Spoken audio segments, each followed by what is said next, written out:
Investing Insights with Right Property Group, exploring trends in real estate and helping property investors gain financial security. G'day, how you going? Phil Tarrant, co-host of Property Investing Insights with the Right Property Group. Joining me in the studio, Reshmi and Victor Kumar, directors, Right Property Group, the brains trust of this outfit. Reshmi's particularly joining us. How you going? You went to our Women in Finance event the other week. How'd that go? That was lovely. Yeah. It was really, really good. Nice to see a lot more women out there in this industry. Actually, I started doing finance. I used to do mortgage broking, right? Okay. 20 years ago. Oh, more than 20 years ago. Sounds like I'm very old. Yeah, and they Just weren't experienced. Oh, yes, experienced.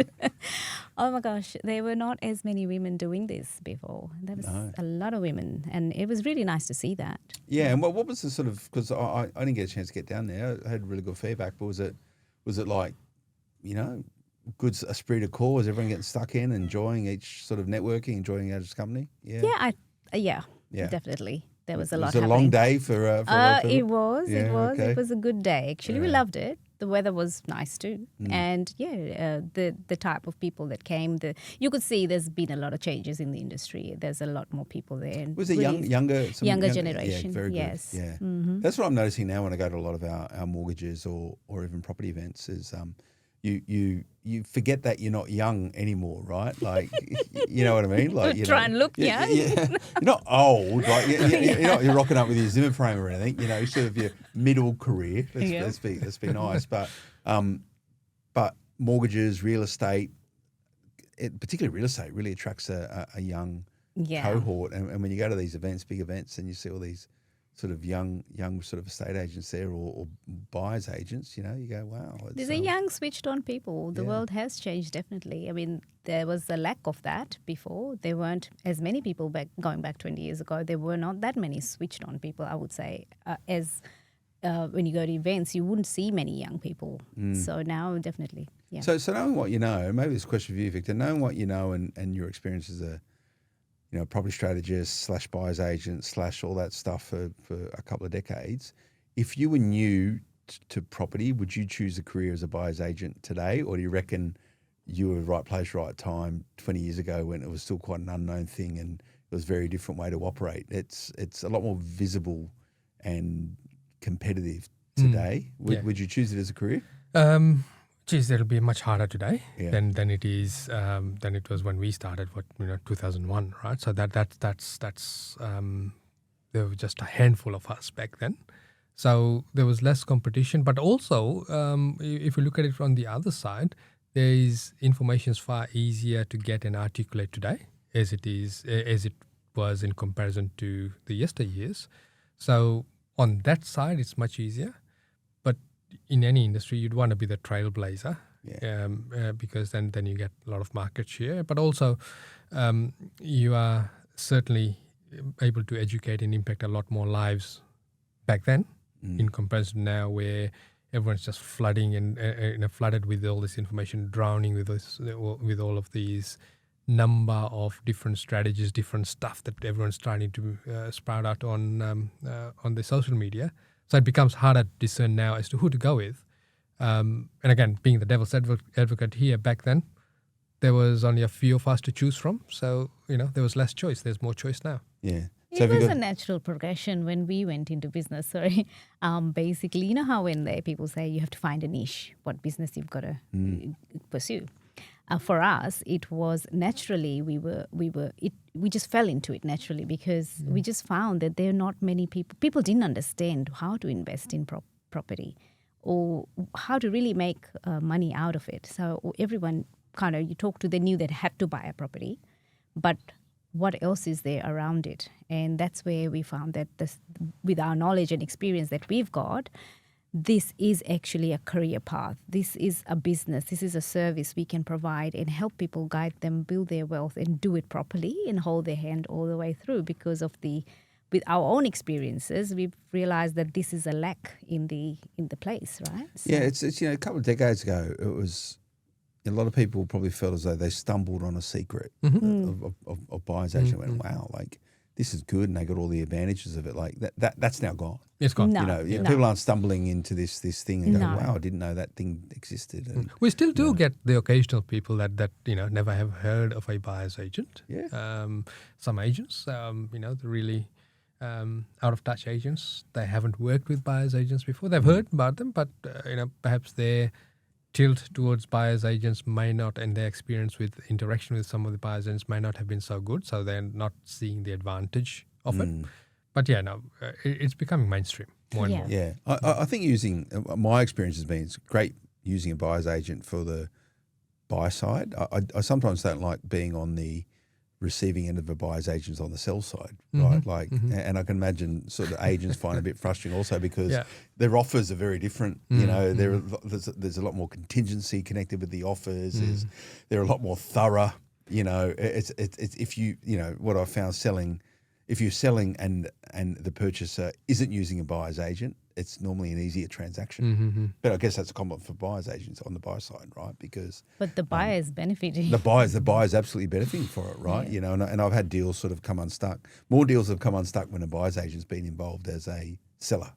Purely because of the due diligence that they've got to take and a lot of the conditions they put in there and there's always, and you've done it for me umpteen times, right, on the buy side. The deal is never really the deal.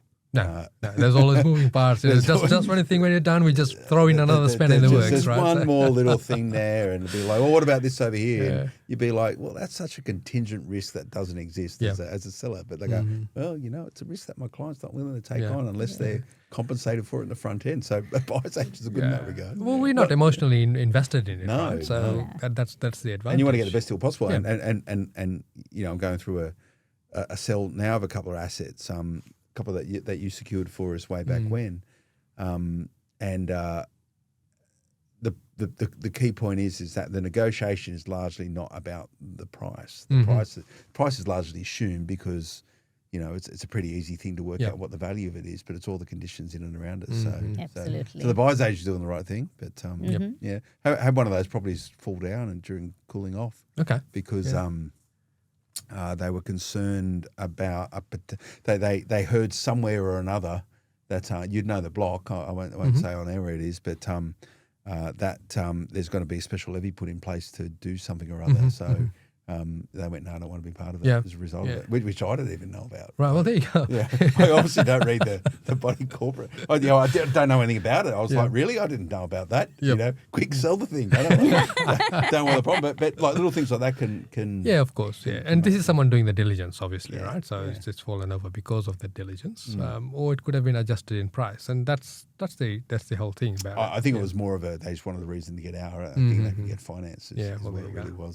Yeah, so but anyway, so recording on a Tuesday, just after the interest rate cut. So you're probably tuning into this a few days or a week after that announcement. But 25 basis points, down to 3.85. Yeah. 3.85 from 4.1. I was sitting there thinking, maybe they might go half 35 basis points just to clean it up and get us back to really simple 0.25 because it's hard to remember these sort of spurious sort of left and right. But what does it all mean? Any sort of initial commentary, Victor? Yeah, look, what it means on the buying side is that naturally there'll be a bounce in price, right? Because people were sort of waiting for the social proof or that added borrowing capacity to get in the market. So naturally, whenever there is a rate cut, we tend to see a lot more resurgence of buyers in the market.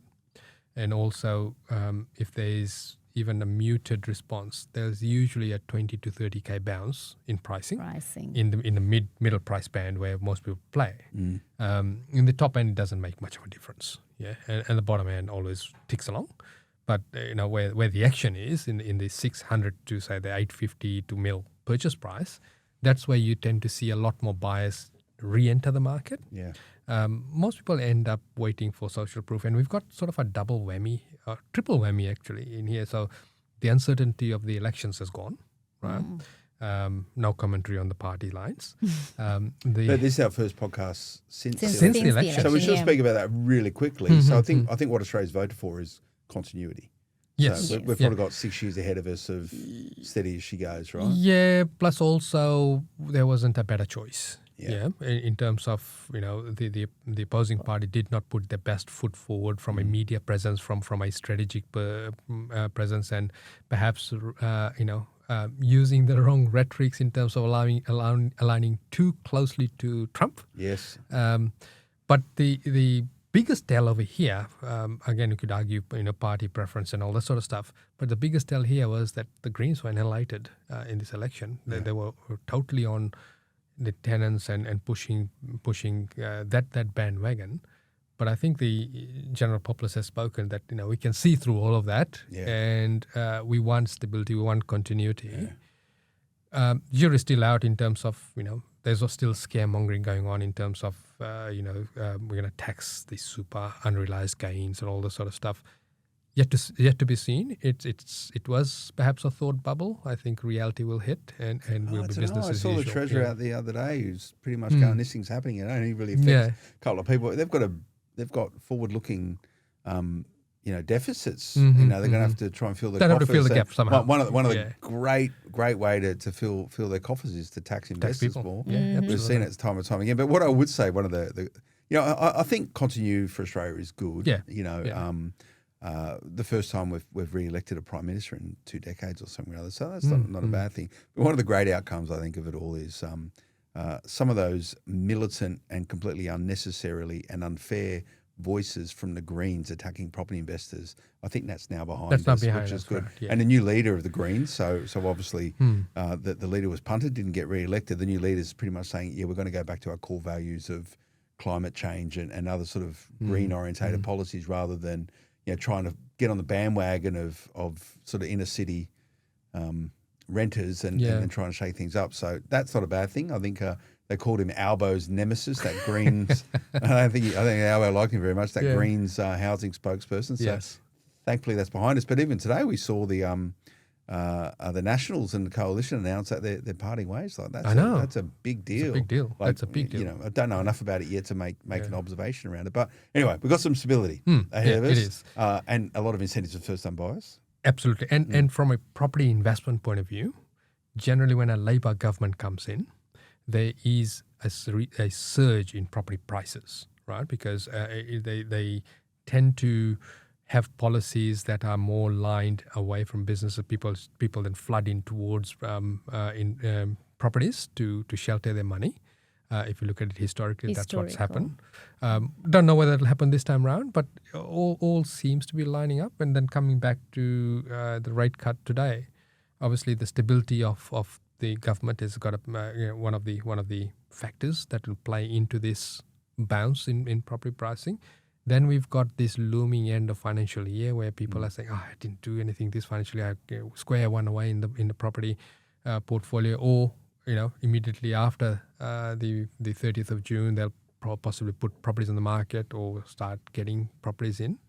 And naturally, with the rate cut, it gives a lot more surety. So there is going to be a decent bounce in transactions, in what people are willing to pay for price in terms of that market, which is the your middle market below $1 million. Yeah. Not talking the very low end, but where the affordability lies. Based on affordability, maybe you guys have a view on this, and typically Victor's my go-to guy with this sort of stuff, Reshmi, because he's happy to talk about sort of the wider buyer's agent industry because he's been around for some long and he's got the confidence of 20 odd years. But I'm now hearing that, I don't know if you guys have seen this, but a lot of buyer's agents now they've got so many properties to find for their clients at particular price points that they're just layering up with clients who are sitting around waiting for the right type of property. So therefore, they're sort of, they want to see a particular amount of money that a buyer has in order to be able to buy them good quality assets at a higher rate where there's less competition from other investors and buyer's agents. Do you guys have a read on this? Have you seen this? Yeah. Yeah, well, I think we've seen that too. Like, you've got to, and at the end of the day, it's the money that decides what you're going to be able to buy and where. So we do have clients, like we've got some people waiting for like a year or so. Yeah, they're very specific properties we're looking for, right? That's And they're very hard to find. You're finding a needle in a haystack, right? Well, but if you look at what the standard approach is, and this is being on the ground and in competition with a lot of these buyers agents as well, we are probably paying 20, 30K below what most buyers agents are paying. Yeah, and this is perhaps a little bit of conservatism from our end. But also, I don't think it's conservatism. I think we know what the real value of the property is, and we are not willing to risk it for our client. And so it may take us longer to find the properties or get in because there's so much competition out there, and the value of the property may be here, but the buyer's agents are paying way more than that just to get the deal over the line. And that is not sitting well with us, and we can't do that for our clients. Yeah. I don't think it's conservatism. She's more diplomatic than I am. Or maybe I am. No, that's true. Say as it It's is. just- Say as it is. Yeah. You know now that I don't have a speaking voice at home, right? So she tells it the way it is. With a lot of people that they qualify for far less, Yeah. And this is where I agree with everyone else out there that's saying, go with a higher price. You're getting into better quality, less problematic properties. With less competition around With it. less, not necessarily less competition. Okay. Yeah, So because there's still competition for... there's competition from the home buyers, right? The owner occupiers as well in there, right? So the lower price, so let's say you're 200, 300K, you can still find those homes, right? So your price is lower because of a reason, right? And the reason is the liquidity in that market, the money flowing through that community, how many of the higher income people are living in that community. Because if you want to target the middle and higher bracket income earners, so there's more of that money flowing through, so they can afford the higher interest, rent payments, so you can increase the rents. And with the increasing rent, of course, comes increasing price, and it becomes a self-fulfilling, a prophecy in terms of growth in that area. Take away all of the other growth drivers, right? So money drives growth at the end of the day.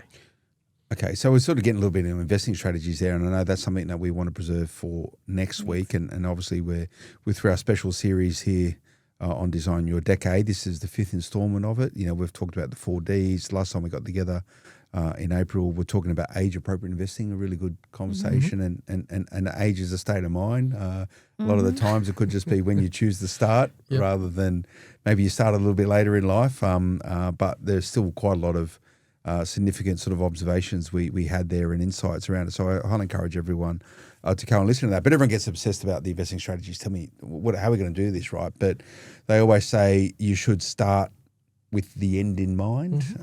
And the end in mind for most property investors is going to be their exit strategies. So an exit strategy largely for most property investors is retiring the debt. Yeah. So to not have an incumbency on maintaining the ability to generate cash flow to service debts, or if it's negatively geared to service those debts. So at a point in time, you want to be clean and clear with a view towards generating income. So that's what the most general, realistic and traditional investment strategies. So let's talk investment strategies today. Do people get excited about about exit strategies, Reshmi?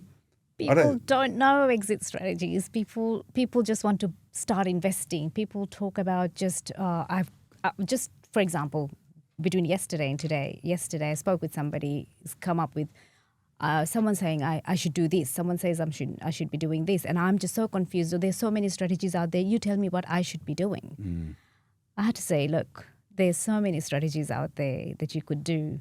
But is that really what you're trying to do? Or we're looking at your wealth creation. What do you want to achieve out of this? So it comes back to the goal again. So, and then to achieve your goal, we could do so many different strategies to get you there, but you don't have to focus on the strategies itself, that what do I do?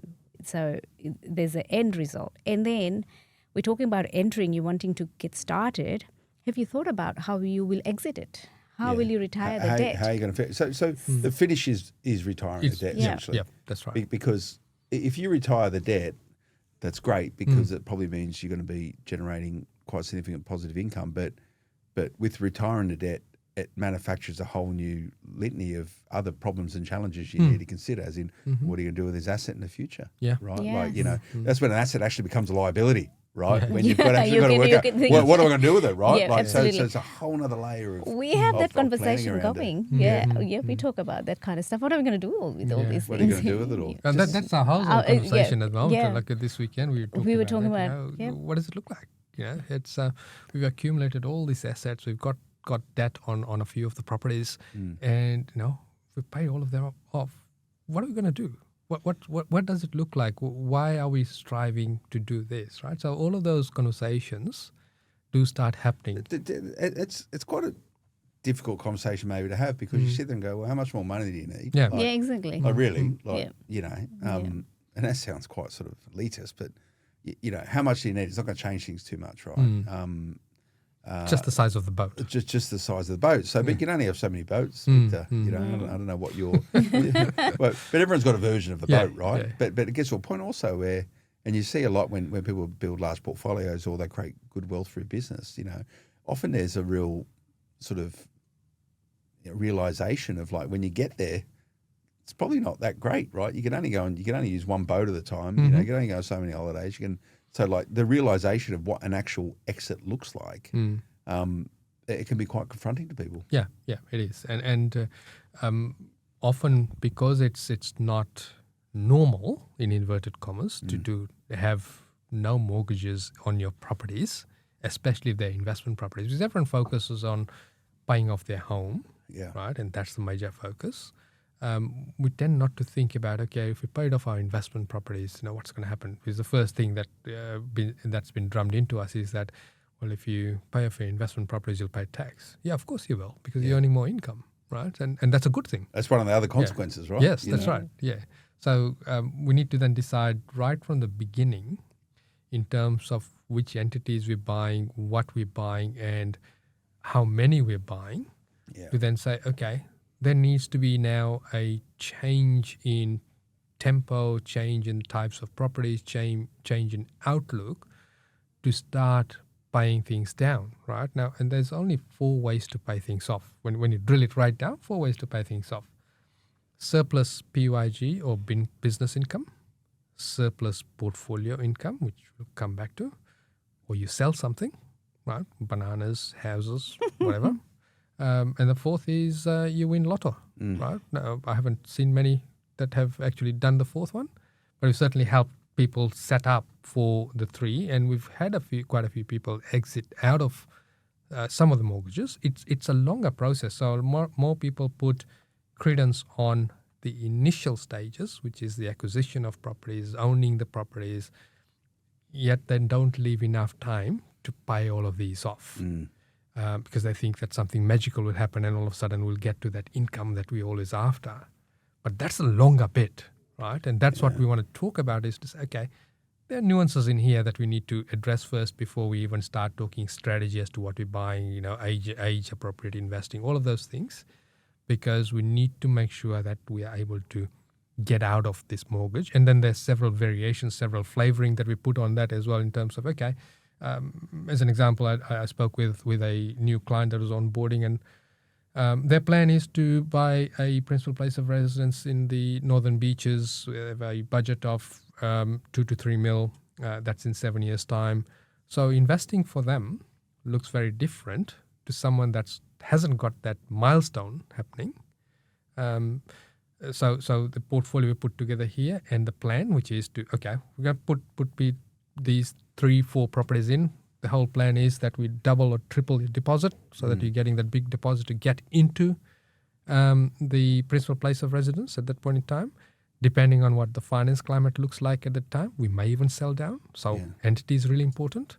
So how old are these people? So they're in their late 30s. Okay. Yeah. So we've got plenty of time. I would challenge the fact that they go down this pathway of property investing, they're going to change their strategy straight away. And that's what I flagged with them as well. Yes, absolutely. You're just going to you're going to start down that way. Yes. Like, Yeah. and this is like, I reckon I'm, you know, as someone that works in and around property and pretty much knows I can access the best advice in Australia, right? Like, and goals change. Yeah, like goals same, but I've probably done everything wrong in many ways, but also everything right. You know, it depends how you want to sort of view it, because I didn't start investing with an exit in mind. No. No. I never went, and it's still changing. Like, Yeah. I don't know. We did start with a income goal, but it never. But it's just came never to that, right? But Yeah, it was it just changed. it was never really I never invested in property for the purpose of replacing income. Yeah. Like, it's only really now that I sit there going, okay, like, it'd be nice to actually, like, if I get paid pretty well, like if I was able to get paid through probably what I'm paid today, I'd be pretty happy. Yeah. To do that's pretty hard though. Yeah, yeah. I Like- think we always had the 1.2 Yes. in mind for whatever reason. It's a huge number that we just plucked out of thin air just like that, and we thought, well, we'll just keep going, see how far we can go. But that's the it. reason, right? That's it, Rod. Yeah. I don't have that. Like, I still don't know. Yeah. I still don't know. So I've probably done everything wrong. Yeah. That said, though, everything is set up for the optionality that I'll get that right. So all of my assets are in the right structures. Yep. You know, they're good from a long-term estate point of view. They're good for the immediacy of tax and compliance and all, like, it's all set up really, really well. Like, it's little bits and bobs I've had to tweak along the way, but it's largely pretty good. So it gives me a huge amount of optionality. So it means I can continue to keep building, but when I need to actually go, okay, what does the end look like? I go, okay, well, they're good assets and I'll be able to work it out. And the thing is that we tend to become property hoarders. Yeah, that's the right? problem. Yeah, absolutely right. And then, but that's the immediacy for most people. With an exit strategy, you're thinking about yourself or yourself and your partner, whatever your version of that looks like. That's okay, but then there's what's after that is where a lot of people do struggle with, right? Yep. You know, Absolutely. But it also drives a lot of strategies. I want to create generational wealth. Yeah. Yeah, true. I think one key point we're missing is when you're entering, you have to really look at how many years you're going to be in it. Yeah. And then you're going to stop, and that's the exit. And then what life looks like after No that. one So stops, no though. one stops. Yeah, no one stops. No one so stops. That's the thing. Most people stop when the bank goes, no more No more money for money. you. Yeah. Right? When the banks start getting jittery about sort of 25, 30 year mortgages, when you sort of get to your late 50s, Well, they can't start- really discriminate on age, No. right? If you're making money, they'll still lend Yeah, it to they'll you. still lend, right? We've got we've helped people that are 70 years old to get mortgages as well, right? So they're still lending there. Obviously, they may put a constraint to say, you know what, no interest only. You know, it's all principal and interest, and it's going to be a 20-year loan, all the sort of things, right? The reality is we're going to be living longer, working longer as well, right? And this is where, particularly for our generation and the next generation, this exit strategy in terms of retiring the debt is really important. Otherwise, the tendency is you continue working Yeah. and you continue accumulating and you continue holding that mortgage because it just becomes norm, right? So there needs to be a focused effort to actually pay down some of the debt. Now, whether it's the principal place of residence, whether it is the investment properties where you're offloading the debt of enough properties to perhaps get enough unencumbered rental coming in to support the home mortgage. That's another exit strategy. So it has many different tiers of exit. Yeah. It's not that, we're going to have a totally unencumbered portfolio. It could be, okay, does it give me enough of a lifestyle boost? Does it take away pressure from my principal place of residence? Does it actually allow me to sell some to build or buy a dream home or build a dream home and still retain some of the properties and have minimal debt on the principal place of residence? They're all different variations, which is a conversation that happens in the 10 years. So when you're designing a decade, it happens in the 10 years of constantly coming in and checking in, because as you build your portfolio, as you see how hard it is to actually put a good portfolio together, you start having these thought processes, the goals start changing, the as life happens, age happens, kids going into school, and then when that pressure is released, when they've finished school, all of a sudden you say, okay, yeah, I think I don't need that many properties, I don't need that much income. So all of those conversations need to start happening to start shaping how we're going to retire mortgages. And it always first starts with when you're initially building a portfolio. For most people, generally, you're accumulating a negative cash flow property portfolio. Well, it's impossible largely to not Largely do these that. days, yes. Unless you're compromising on the quality, the growth quality of the asset, right? And so the first step is then to perhaps dampen the negative cash flow. So that could be something as simple as coming back and building a secondary dwelling on one or two of the properties, or doing a subdivision, or enhancing the rent, right? Early on we were talking about NDIS, and that's another can of worms that everyone's starting to latch leave onto. that alone at the moment. But we will certainly address that at some point in time. So we're increasing our cash flow by doing those strategies so that we can retire those debts. Yep. So there's a negative connotation, and maybe this is, again, it's a generational cultural norm for Australia, but maybe this expectation is that you're not supposed to die with debt will change. It will definitely in change. time. Yes. So debt is something you die with rather than and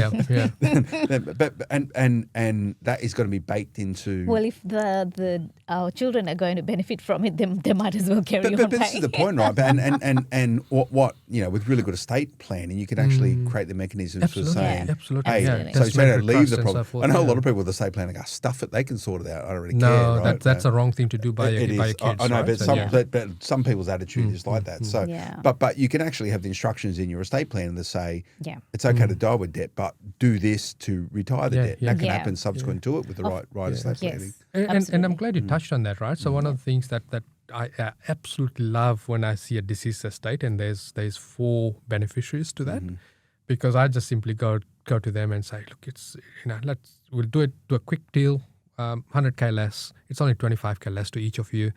You'd be surprised at how eager they are to snap up the money, right? Because they could utilize the money to pay down their debt on their principal place of residence or whatever. So they haven't done the hard work, right? So estate planning as part of your retirement, your debt retirement, is really critical, and having a good estate planner is absolutely So it's important. okay to die with debt, though. Absolutely, it is. Yeah. Yes. And I think as people live longer and their working lives increase, and attitudes towards debt as a vehicle for property investment or leverage, it is something you could, inverted commas, do in your retirement. Yeah. And for a lot of people, gives you something to tinker with. That's a retirement will be. And I imagine I'll be investing probably to the day I cark it, I would imagine. I'd be consulting till I die, most likely, and I'd also be investing till I die. Because this is something that gives me purpose. Yeah, and it's fulfilling. Yeah, when you win. Absolutely, and it's also important not to always win. Yeah, you need to have those taps on your shoulders every now and then. Yeah, absolutely. So I'm just listening to both of you, I'm thinking, do you not have any other passions other than just, I'll be investing, I'll be consulting? You've got to pay for it somehow. Yeah, you got very expensive habits. Yeah. But I think it's as a mechanism, like if you're doing it full time, like I can do it, but as a mechanism for why not? Yeah. Why not? Like, and again, to me, it provides optionality, and you can work out the option as long as you have the right protections and layers of protections around it and have an exit strategy, right? Like, I guess to a point, well, how much is enough? How do you, and this needs to be the choice with planning. You can only start with the end in mind. If your end in mind is you want to live on a beach in Bahamas, that's cool. And You've got to work hard. You could probably build a good portfolio and do that, right? And live out there, and that's fine. Whatever your end goal is, like I'm not going to be judging that. Like some people have someone want to go rescue dogs from India or somewhere crazy. Well, whatever it is, I don't know, it doesn't matter. Yeah, absolutely. And you have to be willing to. You have to understand that whatever the goal is, there is hard work involved, and how much your brain space do you really want to give it? How much stress do you really want to take? So what does your life, what does your lifestyle look like after you've done your wealth creation? Let's say you've done the 10 years, 15 years. What does it look like? What were you aiming for? And I'm telling you, people don't think about those things. No. People don't know. Yeah. Well, what I find the biggest issue you have today is that because of how some wealthy property investors are presented, a lot of wealthy property investors out there you don't even know. Yeah, absolutely. yeah. Most of them you don't know, right? Yeah. Like you have no idea, right? There'll be old families, been doing it for 3 generations. Don't say boo to anyone, right? You know, They'll be surprised as to how much they owe. there is so much of that out there, but what the immediacy of what people see though is something that's quite flashy these days, and building large portfolios is out of the realms of most people's. It is. You know, only fractions of percents are going to be building large portfolios. You know, and that's reality, right? And we need to temper all these discussions with what the reality of most people's exit strategy is probably 3 unencumbered properties. True. We've got a I client. don't want to talk it down, but that's probably That's 3. norm. Yeah. That's norm, right? That's how it should be. I don't know what pushed us to just buy as many properties as we could. I don't know. We were just in our 20s and we just had to do it. Yeah. We just had to prove something. For what? I have no idea. But we just kept going and we said, we can do this, we can do this. It's not a bad consequence, though. No, No. people can benefit from that experience that we've gathered. Right now, we've got a client that is actually now he lives in, I think from memory, in Indonesia, right? And a young bloke, and he owns 4 properties, which we are in the process of retiring the debt. And his goal is to buy a yacht and sail the waters there, right? And we're a couple of years away from that. So how's he retiring a debt? Business income? He's got a really good high-paying job. Yep. So he's fly in, fly out. So he's pumping So that he's in. pumping all this cash Pumping into... all his cash. So while he's working, he's pumping all that because he's got a very fixed goal. Yep. And he's sold down 1 or 2 properties. Yeah, And that's really reduced the debt burden. And we've also in the process of building a few more dwellings on the existing properties. Okay. So it's all all the 3 things that we talked about in terms of debt reduction, we've Implementing implemented. all So that. he's been very hands-on and tactical. Hands-on. Yes. This doesn't happen by accident. No, it doesn't. No. You got to be focused, right? Yeah. So then there are other clients where we've had a client that started using our services way back, right, in the early 2000s, and he's now in the process of selling down half of his portfolio Okay. with good accounting advice, so that he can shelter as much of the tax as possible. Has he built up some losses on the way he can absorb? No comment. Maybe. And so the plan there is that he will pay down. Now, put it in perspective, right? If you're thinking to today's properties, you're paying 800K, 600K. Now, back then, we bought exactly in the same areas. We bought these houses for 198, 250s and all that. They've gone up substantially in value. So we don't have to sell days. down that many properties to totally pay out the debt. So what I'm trying to portray over here is that this is not an overnight thing. No. You go through that decade, your prices, if the market has been favorable to you and your selections are good, your prices will definitely jump up. Yep. Then the next decade could be focused on, okay, how do we pay this down? Do I selectively sell some? Do I build some more dwellings to bolster up the negative cash, the cash flow? Or it could be that we go one big bang, good positive cash flow property, be it a commercial, be it a development, and we're selling down some of the initial ones that are starting to become a lot more maintenance heavy. Pour all of our money into this commercial or development property that reduces the debt on it significantly, and it gives you the positive cash flow that then becomes part of your now process of paying down the mortgages or using that for lifestyle. So what I would say, Reshmi, is critical to a good exit if you're using property investment as a mechanism for wealth creation is capital growth.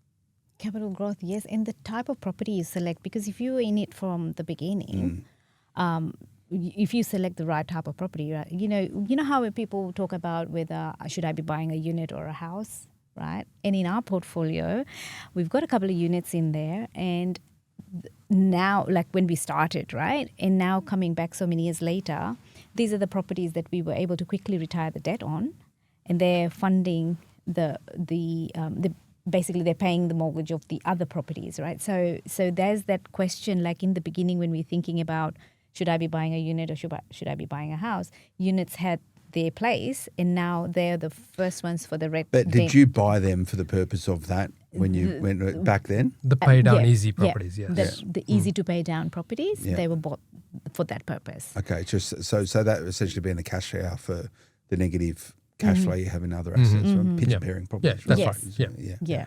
Yeah. Okay. So you've been doing this for 25 odd years. How often do people get the exit right versus how often do they get the exit wrong? There may be a bit. Most people are too premature. Okay. Right? They It's too early. Yeah, too early because they aren't able to sustain the pressure. It's Life only happens. 25 years, right? Yeah, Let's say if you started 25 years ago and those people are in their 40s, maybe 30s, like they're still probably working. Still got plenty of time. Yeah. And that's the point, right? With a good exit, you're going to get a better exit if you've been investing longer. True. Yeah. Yeah, if you'd been investing longer and if you had a clear-cut sort of goal and then you stuck, most people start and then they haven't kind of gotten the goal and they're halfway through, they realize, okay, this is what I could do. And then things change. And so we're kind of meandering all the way through, but it's very hard to have one set goal. I'm going for it and I'm out of here. Yeah. It doesn't happen like that. It's about recalibration on the way. And I think about my own, like, I get reality checks more than anyone of like, I should be doing more. And that's still you know what? Part of it is, and I have the same problem as well, right? You see all of these people, you talk to all these people and say, oh, I could be doing that as well. And then you have to actually hold yourself back to say, no, I've got a good portfolio. Stick to the basics. See, I don't think I've got a good portfolio because I look at other people's portfolio and go, oh, it should be bigger. And Don't we always do that to ourselves? It's true, right? I go, but it's and I'm not a big comparing person, and as much as I try and avoid it, I try not to compare myself to other people.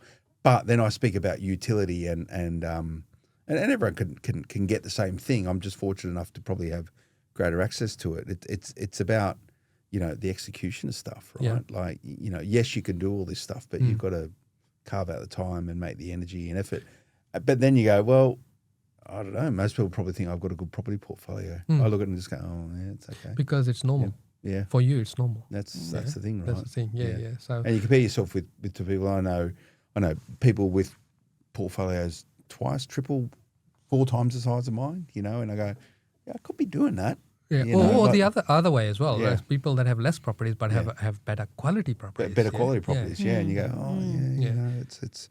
But it's hard. It's hard to compare, right? That's right. Yeah, and so one of the things that we were saying is that you got to be buying the right types of properties and so forth, right?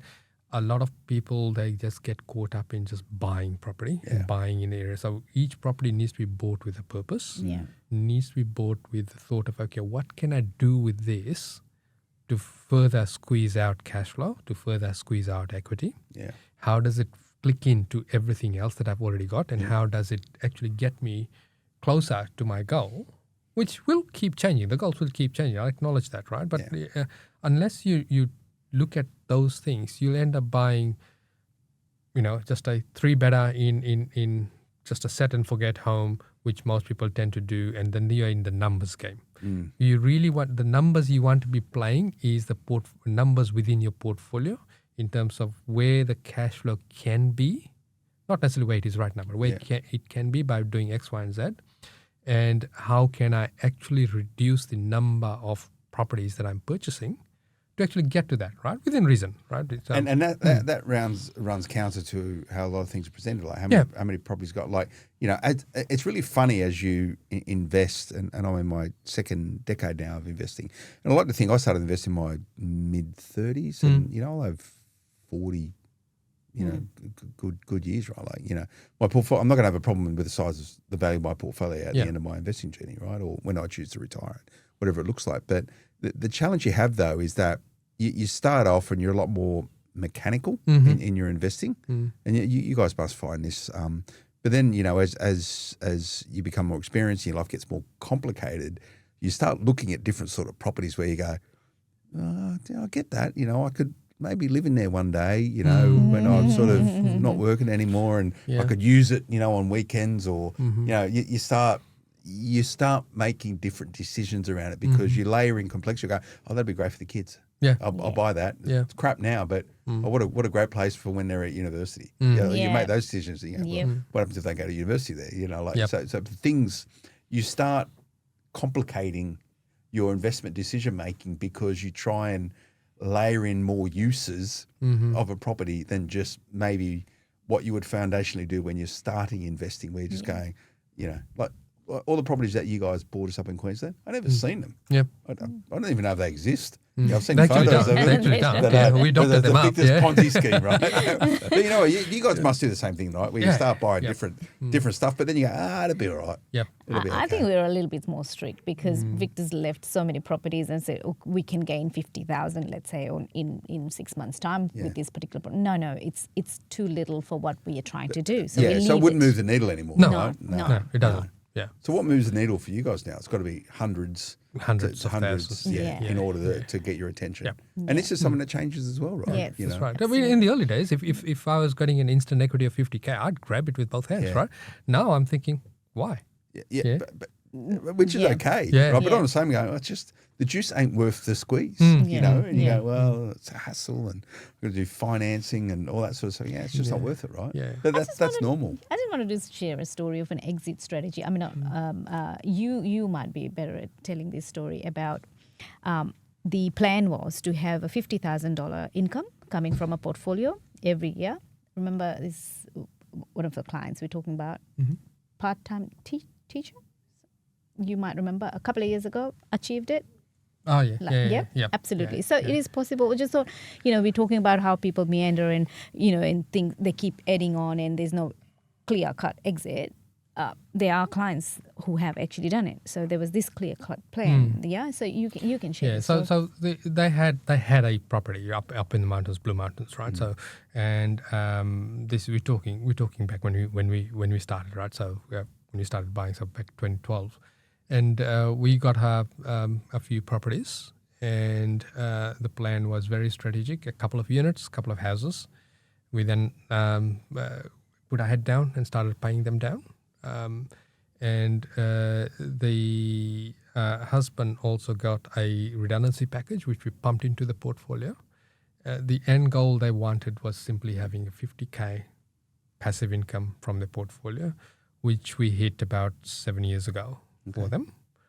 And now they are gainfully retired, as opposed to gainfully employed. Taking into account buffers and all that for interest rate fluctuations and all. COVID obviously helped with big surge in their growth in the portfolio, but it was all strategic sell downs, strategic bills, a strategic pay down of mortgages. But their advantage was they had come in with minimal debt on their principal place of residence, so that we didn't have to worry about that, right? So the bigger your debt on your principal place of residence, the harder it becomes to unencumber the portfolio because you've got this big repayment sword hanging over you. Yeah, and that is probably the biggest metaphorical handbrake that most investors have is large. They max out on their principal place of residence, which pretty much stifles any other investment. But therefore, you need to make a choice. Well, do you rent where you live and invest? And for some people, that's a non-negotiable, right? Where they go, no, I need a It's what stage of life you're in. I was just talking to somebody today, a lady actually, same thing. I'm in a couple of years, I want to buy my home. And so this property that I'm looking at buying now as an investment, should I, instead of doing that, should I just buy my home now?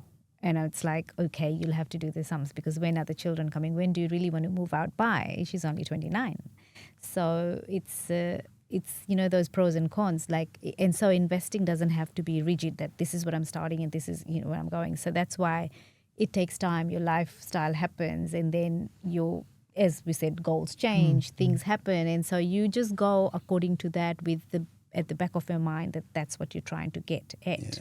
Yeah. So, And for some people are wired so differently in that regards, right? Like a lot of people think on that basis, well, the house that we buy today, that needs to be the home that we live in for the next 30 years and where I raise our children, right? Yeah. Versus, well, we can have a principal place of residence. Let's just buy a 2-bedroom unit. We're only going to have one kid maybe and need one room and that'll do for 3 years. Yep. Yes. And then we can do the next one. But it's Yeah. such a mindset thing, right? It is. It It is. is. And for some people, it makes more sense to buy the principal place of residence first before they start investing. And for others, it may be in the reverse, right? So like the example I said earlier in terms of, getting into the northern beaches, we need to invest first to bolster up the deposit. Yeah. Right? So, but there's a clear-cut strategy there. And then once they've bought their principal place of residence, once the dust settles and they are able to qualify for further finance and their household income and cash flow tolerance allows them to buy more properties, that's when we go back into the investing bandwagon and start bolstering again. How often have you actually seen people go, I'm going to start investing in property and I'm going to do that for a number of years, so I'm going to sell everything, raise enough money to buy a principal-based residence. They start off with that strategy in mind. How often does that actually happen? A couple of people, we know for, Well, they go, for sure. no, we'll keep the investment properties, work out another way to do it. No, we're seeing a few it people does with happen. the result. It's not a bad way to do It's it, not a to be bad fair. These are the people who would have started with us like ages ago, long time ago. We've seen them kind of go through that phase and get into a nicer home, dream home scenario. Yeah. Horses for courses. Horses for courses, absolutely. Yeah. Right? And but it all comes back to at some point in time, you need to retire the mortgage. Nothing magical happens at the end of the portfolio to get you into positive cash flow, massive positive cash flow.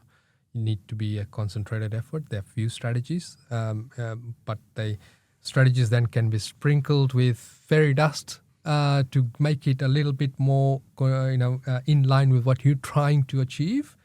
So whilst there are those three strategies, there are pathways we take that deviate away and comes back to a different shortcut, back to the same outcome. Yeah, it's intriguing. A lot of people don't start with the end in mind. Mm-hmm, I'm probably one of them. I've probably got to recalibrate things a little bit and maybe get a plan in place. But, my portfolio will be forgiving because it's probably... You started early. I've started early. It's probably been built pretty well. Yeah. There's no real dud assets. There's some assets in it which you go, but it's going to give me optionality and choice. So there's nothing structurally wrong with it which will compromise my ability to retire debt. It's just how I choose go about doing it, right? Which is okay, and no doubt you probably fall in the same bucket, right? Yeah. It's been built well, which gives you choice. That's right, and don't get caught up in the number of properties, right? I don't. The language has sort of changed a little bit. It has changed. It has changed a bit because back in the day when you could buy a couple of $100,000 properties, it was easy. Then it was number of properties was easy. It was easy, right? And the difference between what people were earning then versus what properties were worth is very different to what properties are worth and what people are earning today. So just inherently, structurally, it's not about.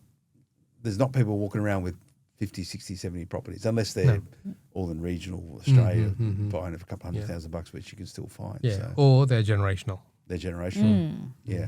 And generational assets do get split as well at some point, right? They do. Big portfolios get sliced up at some point in time, or it's retained. And some of the nightmare stories I've heard around sort of families fighting around property assets. Money does strange things. It does, right? So there's ways you can mitigate that as well. I speak to a good estate lawyer around it, but that's cool. That's good. I think we've been pretty clear on this. Yeah. So if people want to come on a chat with you, they should at least have a sense for what the exit is. What they're aiming for in the end, Yeah. right? So it gives us an aiming point. So just like going on a journey, if you're dialing the GPS, you need to have an end destination in mind, right? So even if it's just a suburb, not the street. So we plug that in, it takes you down, and then you can then choose, fastest route or less Scenic tolls route. or the scenic route. And that's how the investing journey would happen. And how often do you hear unrealistic expectations of what retirement should look like? Or are most people reasonably balanced or conservative? You do a lot more. Yeah, that I side think of things. I'm starting to see less and less of unrealistic stuff. Like there was a time, especially just pre-COVID, people would come in, sit down with us, say, I want to retire in 5 years, I want to have 150,000, I've got 100,000 to get started with, right? Technically possible. I'd say that you'd be taking extreme risks, right? Now, most people are of the ilk that we will take our time to get to this. And when I'm talking to them, I'm of course talking about the life milestones as well, because we need to dial that back into the journey as well. It's not just about buying properties, so that the property doesn't become an impedance of lifestyle. Yes, there may be some sacrifices you need to make, but like I keep saying, lifestyle in the forefront and investing in the background. Yeah. Sounds good. Okay. So what next? If people want to have a chat to you about this, just track you down. Well, if you want to get something done, you need to take action. So the action you need to take is jump onto our website, rightpropertygroup.com.au, hit the contact me button. It'll download a form. You can ping us on our socials, or do it the old-fashioned way. Give us a call. Wow, old school. I know. And hope that I don't pick up the phone because... Do you ever pick up the phone anymore? Occasionally. I hope I pick up the phone. I love chatting to people, I tell you. Great. Yeah, I have to pry Reshmi off the phones. Yeah. So Yeah. now if you're wanting to call us 1300 302 166, Okay. and during business hours, of course, and we'll make time. Yeah. We may not be able to talk to you straight away. We'll take your details and we'll set up a time where both of us have got some relaxed time and we'll have a chat. That sounds pretty good. Yeah, nice one. Well, thanks for coming in. Okay, it's always good to see you. Always a pleasure. It's good. So that's our fifth installment of Design Your Decade. So we're going to be talking about investing strategies. Yes. But now we can do that on the basis of everyone should know what The exit plan looks is- like. Yeah. Yeah. That's cool. And it's okay to retire with debt. It is It absolutely is okay. Yeah. I wouldn't want to, but yeah. You wouldn't want to? No. Yeah, try and avoid it. Yeah, it'd be nice not to have to worry about it. It's Yeah. cool. But I'll tell you, when the properties started being paid out, the domino effect, we didn't talk about that as much, the snowball effect of properties retiring the debt. That really gives you a really good sense of achievement, a good feeling. I look at some of the properties that sit within the smart property investment portfolio now, and I look at the mortgages on them, and I just go, They're minuscule, aren't I they? go, I just look and go, oh, it's not that much. You know, like you go, the numbers start changing over the years, right? course, Yeah. Then I look at other stuff and go, oh God. you That's know. why there's the Yeah. strategies. We could have talked about some strategies of how to retire the debts, which we didn't kind of get to. But like doubling up, like buying 10, paying 5, we kind of sort of went Yeah. there somehow. Yeah. But Well, yeah. when you call us, You can do all that then. We can Yeah, do all yeah. of Yeah, we that. can So do it's really happy to people come and go, hey, I built this portfolio. How do I transact out of it, right? Yeah. The It's problem is good people advice. take too long to build it. Yeah. You have to accumulate your properties quickly, so you got a longer time to pay off. Yeah. If you take all your time to build it, to buy all these properties, you'll take your time, like one in 5 years' time, and another one in 5 years' time. Yes, go hard. So it's just, yeah. You So don't- it's not too like you can still do this. So if someone's starting today with a good chunk of change, you could buy hard, and there's markets in Australia where you could buy hard right now. Absolutely, across Australia, right? Yeah. So one of our clients, we are onto his 9th property, and he started 3 years ago. Okay. Yeah, so That- it that's- is possible. It's moving quickly. Yeah, he's right? moving quickly, but he's got. Is he good- refinancing or he had? no, he's refinancing. Yeah. Yeah. So we're selecting the property as well. It's a renovation strategy that we've built up for him, and he's got tolerance for negative cash flow. Yeah. That's important. Yeah. Yeah. Okay. So it can be done. It can be done. So you could set yourself up by 2 years of hard buying now for 20 years' time for that. yeah, to look good. absolutely. See, I look at 20 years and I say first 5, It's go hard. accumulation. Yeah. accumulate, and then we can take it easy, and then we look at the retirement. Time Yeah. it down. Okay. Okay. Very good. All right. I'm gonna have a chat to you as well. I've got to do some more buying. I keep talking about it, but I will do. I'll believe it when I see it. Yeah, no, don't worry. We'll sort it out. We'll sort it out. Just got to find the time. What's stopping you from calling him? You call him. I'd probably have to pay for the wine. Probably. He's going, have you got your finance done? I'm doing it now. But anyway, Property Investing Insights with the Right Property Group. Hope you enjoyed that. We're only looking, which before we jumped on board 5 years ago in the COVID pandemic and Yeah. chatting about that. And we listened to a snippet really quickly. And what the snippet was have your buffers in place. Yeah. If you've got your buffers in place, you'll be all right. Yep. That was the council back in March of 2020 and same logic Same logic. today. Go and tune into it. We should, maybe let's go both listen to it and Yeah. see Oh, how. we can play a snippet. We could do. That'd be really good. Yeah. But go and tune in. It'd be really cool. It's all relevance today as much as then. Go and check the guys out. Right Property Group. That's RIGHC propertygroup.com. You can find them on all the socials as well. Just give them a call. That's what I'd be doing. You don't have to sit there and send a long email. Just pick up the phone and give them a bell. Do it the old-fashioned way. The old-fashioned is typically the best way. But I've enjoyed the chat. Thanks for joining us on Property Investing Insights. We'll see you again next time. Until then, bye-bye. The information featured in this podcast is general in nature, does not take into consideration your financial situation or individual needs, and should not be relied upon. Before making any investment, insurance, tax, property, or financial planning decision, you should consult a licensed professional who can advise whether your decision is appropriate for you.